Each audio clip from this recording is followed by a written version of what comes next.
Hey guys, it's Michael Day with the 2-Minute Merge for January 14th, 2016. I've been gone a couple of days. I was actually rewatching some of the videos, and I apologize, guys. They are boring. So the news is good, right? Facts are good, but for those of you who've been watching, thank you for hanging out, and I'm sorry. They've been terrible. So we're gonna try to make it a little bit more lively. Basically, much the same thing. I'm going to cover a few stories tonight, but I'm going to give one a little bit more in-depth with some insight, but I will distinguish fact from insight on those ones.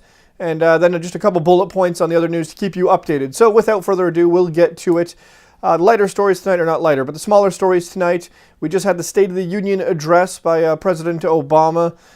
Good speech, but not a whole lot of commentary I can do in 30 seconds. And in Iran, we had, I believe, 10 sailors were actually taken hostage or taken as prisoners by Iran and released a day later. So that seemed like it might be a big international incident, but it was not. It's not clear what those two boats were doing in Iranian waters. Conflicting reports, but all is good, right? We got our boys. There's no hostility there. And maybe there would have been if we were not as conducive to the Iran deal. Who knows, right? But our top story tonight that I'm going to be covering and looking at is the situation in Flint, Michigan. Now, if you haven't heard about this, this is crazy. And I imagine some of you have heard a little bit something, but maybe not to the lengths that we're in. So in Flint, Michigan right now, the water supply is poisoned. And this is affecting about 100,000 people. It's been poisoned. It's been contaminated with lead since April 2014.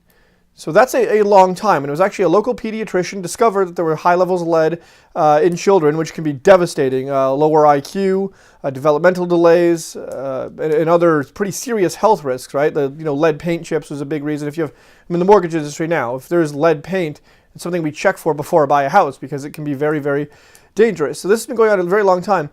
And if you haven't heard about it, that's kind of a surprise. Like, that's major news, right? A U.S. city with a contaminated water supply. But perhaps the more surprising thing in developments in the last couple of weeks has been the response to that, or lack thereof. There hasn't been one. The state of emergency was just recently issued. Up until that point, guys, they couldn't get they couldn't get water to drink. The places that the county was telling them to go, whether it was food banks or churches, were out of water. Just they didn't have any.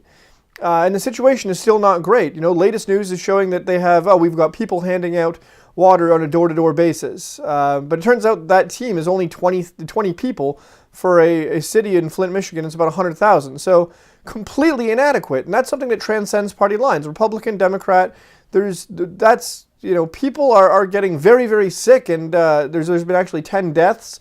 We don't know if they're linked through another outbreak. And that's serious. That transcends party lines, and there's been almost no record of it. So we're going to follow that. Hopefully something gets better, but this is the kind of stuff we got to be aware. We got to stand up as one citizenry. So that's a 2-Minute Merge. We'll be back tomorrow. Thanks for hanging out, and again, sorry about the boring videos. We're going to try to make them a little bit better for you. Michael Day, The Daily Merge, thedailymerge.com, and on Facebook. We will see you tomorrow.